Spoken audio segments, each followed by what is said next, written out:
మరోసారి పాకిస్తాన్ ప్రధాని షహబాజ్ షరీఫ్ గారు భారత్ పైన కారు కూతలు పిచ్చు కూతలు కూస్తున్నాడు. కశ్మీర్ మాది అంటున్నాడు. కశ్మీర్ని ఎప్పటికైనా స్వాధీనం చేసుకుంటానంటున్నాడు. భారతదేశమే ఉగ్రవాదాన్ని పెంచి పోషిస్తుంది అని కూడా అంటున్నాడు. కశ్మీర్ ఎప్పటికైనా పాకిస్తాన్లో కలుస్తుంది అంటున్నాడు. మొన్న పాక్ ఆక్యుపైడ్ కశ్మీర్ ముజాఫర్బాద్లో అక్కడి అసెంబ్లీలో జరిగిన చర్చా కార్యక్రమంలో షహబాజ్ షరీఫ్ గారు పాల్గొన్నారు. అక్కడికి వచ్చి పహల్గామ్ ఉగ్రదాడి ఘటన తర్వాత మనమేదో ఉగ్రవాదాన్ని పోషిస్తున్నామని భారత్ అంటోంది. సో నిరాధారమైనటువంటి ఆరోపణలతో నోరు పారేసుకుంటోంది. మనం ఉగ్రవాదాన్ని పెంచి పోషిస్తున్నామా? మన పోరాటాన్ని ముందుకు కొనసాగిస్తున్నాం. కశ్మీర్ మన భూభాగంలో ఒక భాగస్వామి. పాకిస్తాన్ అంటూ ఆ రోజు గలమెత్తిన వ్యక్తి జిన్నా. ఆయన కూడా పాకిస్తాన్ అనేది మన దేశానికి చాలా అత్యద్భుతమైనటువంటి ఒక నగరం అని చెప్పుకొచ్చారు. మనకు ఒక జీవనాధారం అని కూడా చెప్పుకొచ్చే ప్రయత్నం చేశారు. అటువంటి జీవనాధారాన్ని భారతే దోచుకుందంటున్నాడు వీడు. మీ అందరికి తెలిసిందే ఎప్పుడెప్పుడు ఏ రకంగా ఈ జియో పొలిటికల్గా జోగ్రఫికల్గా పాకిస్తాన్ భారతదేశం ఈ దేశాలని విడిపోయాయి అనేది. ఆ సమయంలో భారతదేశంలోనే వన్ ఆఫ్ ది భాగస్వామిగా ఉంది కశ్మీర్. ఇప్పుడు ఆ పీఓకే అంటున్నాడు కూడా, అది పీఓకే కాదు, అది భారత్లో భూభాగమైనటువంటి కశ్మీర్. అది కూడా భారత్ భూభాగమే. కానీ అక్కడ ఉన్న టూరిజం, అక్కడ ఉన్నటువంటి అద్భుతమైనటువంటి హెరిటేజ్ అంతాన్ని కూడా పాకిస్తాన్ చేజిక్కించుకోవాలనే కుట్రలో భాగంగా కొంచెం కొంచెంగా అక్కడ ప్రజలని మొత్తాన్ని విషపు బీజాలు నాటి, వాళ్ళ మెదల్లో విషపు బీజాలు నాటి, అక్కడ యువతలో సామాన్య ప్రజల్లో ఒక మతమైనటువంటి పేరిట విషపు బీజాలు నాటి వారిని డైవర్ట్ చేసి ఉగ్రవాదం వైపుగా నడిపించింది. ఆ తర్వాత కొద్ది రోజులకి మెల్లమెల్లిగా ఆ ప్రాంతం అంతా కూడా పాకిస్తాన్ తమ సైన్యాన్ని లేకపోతే తన ఉగ్రవాదుల మొత్తాన్ని అక్కడ పెట్టడం మొదలుపెట్టింది. సో పాక్ ఆక్యుపైడ్ కశ్మీర్గా వాళ్ళు మార్చేసుకున్నారు. సో ఇది ఆక్యుపైడ్ అంటే కబ్జా చేసింది మాత్రమే, ఎప్పటికీ వాళ్ళది కాదు. అవకాశం వచ్చి మొదట్లాగా ఒక్క ఆపరేషన్ సింధూర్ ఒక్క రాత్రికే అల్లాడిపోయిన పాకిస్తాన్ నిజంగా ఆ స్థాయిలో ఆపరేషన్ కనుక చేపట్టి మా టార్గెట్ ఒకటే, ఉగ్రవాదాన్ని అంతమొందించాలి. Still we stick to our words. భారతదేశం ప్రజలుగా, భారతదేశ ప్రభుత్వాలుగా, భారతదేశ పౌరుడిగా ఉగ్రవాదాన్ని అంతమొందించడమే మా లక్ష్యమైన రకంగా భారత ప్రభుత్వం చెప్పిన మాటకి ఇప్పటికీ కట్టుబడి ఉన్నాం. మేము ఉగ్రవాదుల్ని టార్గెట్ చేశాం. మీరు అంటున్నట్టుగా ముజఫర్బాద్లో, మురిద్కేలో లేకపోతే ఇంకో చోట కేవలం ఉగ్రవాదాన్ని అంతమొందించాం. మీ ఎయిర్ బేస్లను మాత్రమే కుప్పకూల్చాం, కానీ ఏ ఒక్క సామాన్యుడికి కూడా హాని కలిగించలేదు. కానీ మీరు పహల్గామ్ ఉగ్రదాడి ఘటన ఉగ్రవాదుల పేరుతో 7 ఉగ్రవాదుల్ని పంపించి 26 మందిని పొట్టన పెట్టుకున్నారు. 26 మందిని పొట్టన పెట్టుకున్నారు. డైరెక్ట్గా మతం పేరుతోని కాల్పులకు తెగబడ్డారు. ఇష్టానుసారంగా కాల్చి చంపేశారు. వాళ్ళని చాలా దారుణంగా చిత్రీకరించారు. కానీ మీలాగా భారతదేశం ఎప్పుడు ప్రయత్నించారు. పీఓకేని ఆక్యుపై చేసుకోవడానికి, మళ్ళీ మన స్వాధీనం చేసుకోవడానికి భారత ఆర్మీకి కానీ, భారత నేవీకి కానీ, ఎయిర్ ఫోర్స్ కానీ చాలా చిన్న విషయం. కానీ అక్కడున్న సామాన్య జనానికి ఇబ్బంది గురి చేయొద్దు. వాళ్ళని మన వైపుగా తిప్పుకోవాలి. పీఓకేలో సైతం ఒకనొక సందర్భంలో ఆపరేషన్ సింధు తర్వాత ఎటువంటి సంఘటనలు జరిగాయంటే, మేము వీళ్ళు ఈ బెదవలతో ఉంటే మాకేం అభివృద్ధి లేదు, ఈ బెదవలతో ఉంటే మా దగ్గర రోడ్లు లేవు, కనీసం మంచినీటి సౌకర్యం లేదు, తినడానికి తిండి కూడా దొరకడం లేదు, మమ్మల్ని సైతం భారత్లో కలిపేసుకునే రకంగా నినాదాలు కూడా వినిపించాయి. పలు లేఖలు, పలు చర్చలు కూడా దారితీశాయి. వాళ్ళు కూడా సిద్ధంగా ఉన్నారు. కానీ వాళ్ళు నింపినటువంటి ఆ విషపు బీజాలని, వాళ్ళ తప్పుడు చర్యల్ని, వాళ్ళ మాటల్ని, వాళ్ళ దురహంకారాన్ని ఏమని చెప్తారు? మనకు అన్నీ ఆ దేవుడే అంటారు.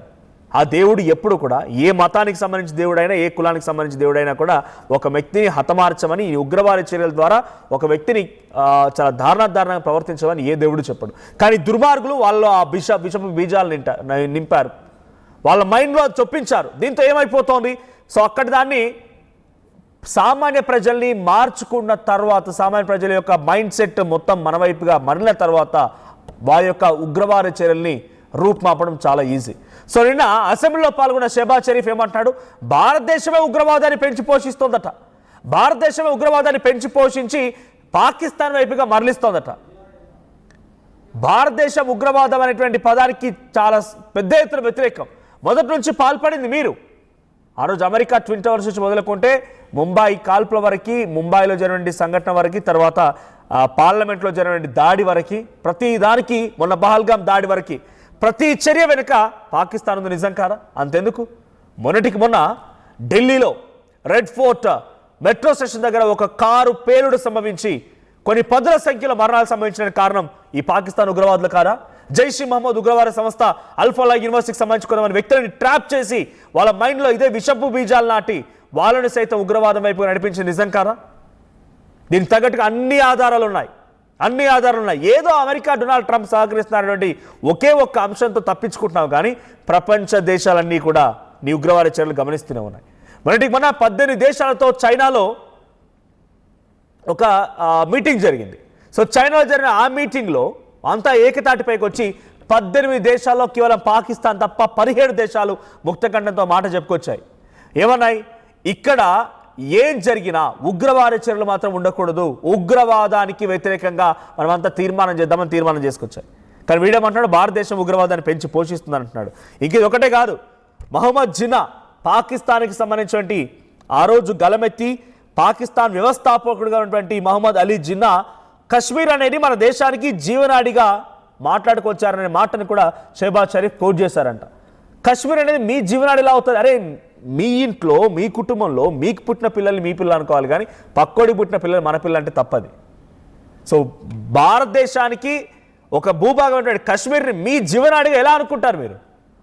భారతదేశంలో భూభాగమైనటువంటి కశ్మీర్ని మీ జీవనాడిగా మీరు ఎలా మార్చుకుంటారు? ఆలోచిద్దాం, మీ కుట్ల బుద్ధి, మీ పిచ్చి బుద్ధి, వక్ర బుద్ధి. సో ఇంకిదే కాదు, ఇంకా కంటిన్యూషన్ ఏమంటున్నారు ఆయన, ఎవరైతే మొన్న ఆపరేషన్ సింధూర్లో చనిపోయారో ఆ ఉగ్రవాదులు, ఆ పిచ్చి కుక్కలు ఒక రకంగా పిచ్చి చావు చచ్చారో వాళ్ళందరి పేర్లు తీసుకొచ్చి వీళ్ళందరూ మన అమరులు, వీళ్ళందరినీ భారత ప్రభుత్వం మట్టుబెట్టిందని చెప్తున్నాడు. ఎవరి పేర్లు?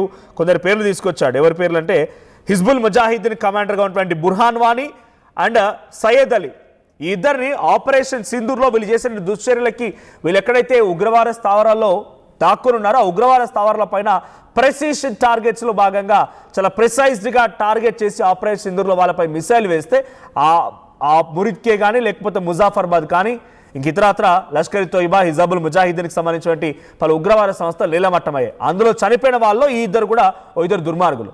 వాళ్ళు చనిపోతే వాళ్ళని అమరులుగా చిత్రీకరిస్తూ వాళ్ళ కుటుంబాలకు కోటి రూపాయల సహాయం చేయడమే కాకుండా వాళ్ళని అమరులుగా చూపిస్తూ పీఓకేలో ప్రసంగం ఇచ్చాడంట. గుర్తుపెట్టుకో, కశ్మీర్ ఎప్పటికీ భారతదేశందే. భారతదేశానికి నీ పైన నీ ఇంట్లోకి వచ్చి చొరబడి దాడి చేసేటువంటి సత్తా ఉన్న సందర్భంలో ఆపరేషన్ సింధూర్ చూశారు. వాడు ఎక్కడెక్కడైతే ఈ ఉగ్రవాద స్థావరాలను ఏర్పాటు చేసుకున్నాడో అక్కడికి వచ్చి సైతం దాడి చేయగలిగామంటే పాక్ అక్యుపైడ్ కాశ్మీర్ని స్వాధీనం చేసుకోవడం పెద్ద విషయమేం కాదు. కానీ సమయం సందర్భం కోసం మన భారత ప్రభుత్వం కానీ భారత ఆర్మీ, వాయుసేన అండ్ నావీ ఎదురు చూస్తోంది.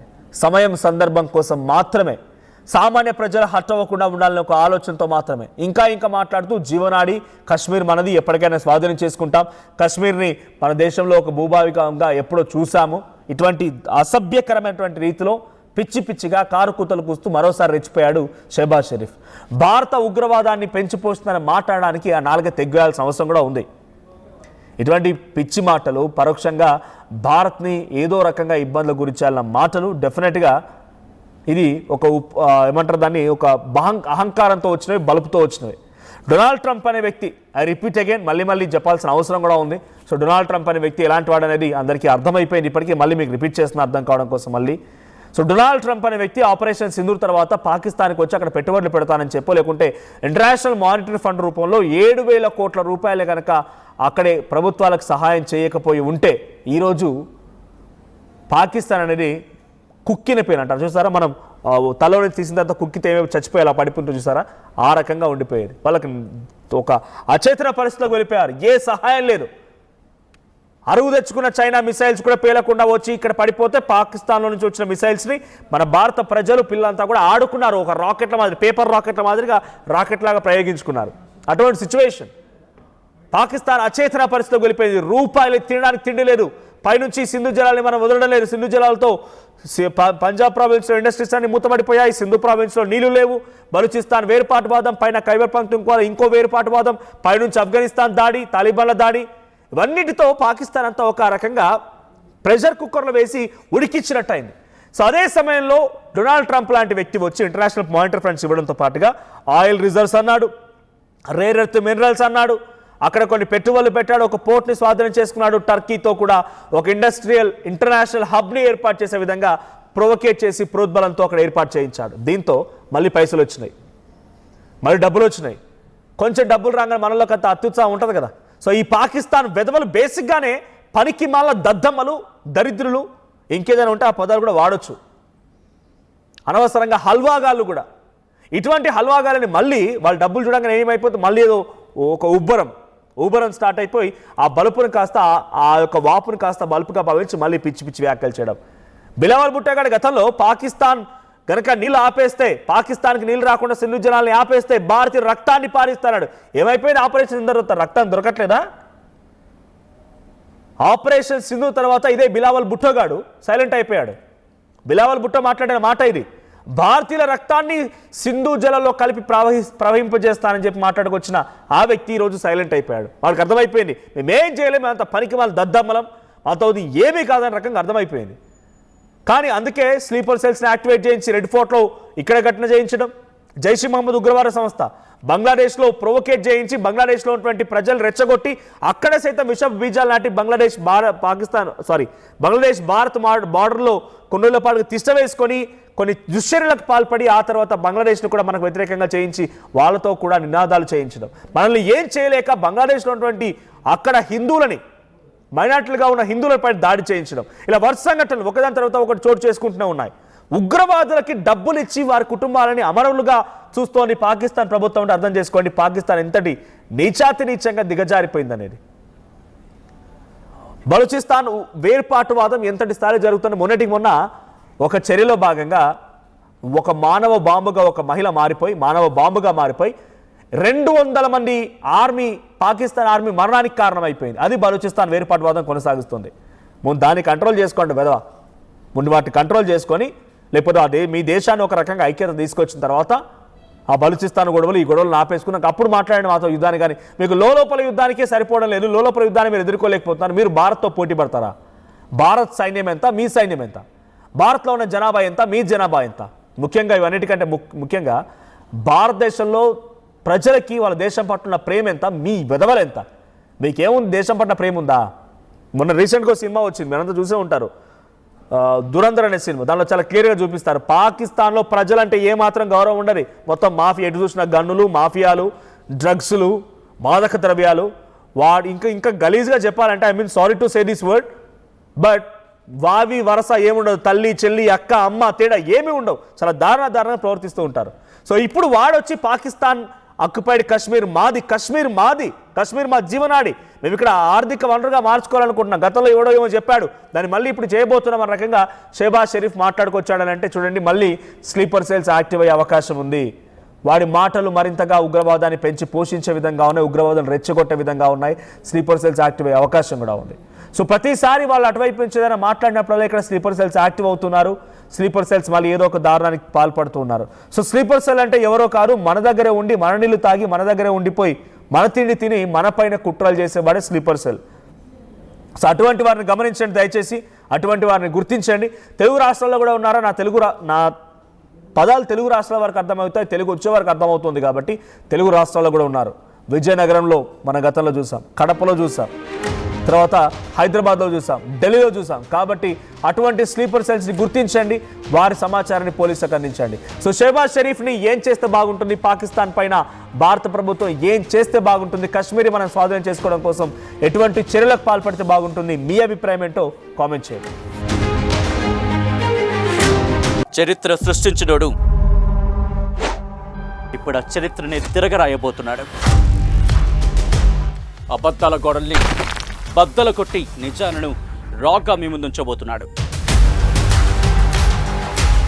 నిజమైన వార్తల కోసం వెంటనే డౌన్లోడ్ చేసుకోండి రా యాప్ని.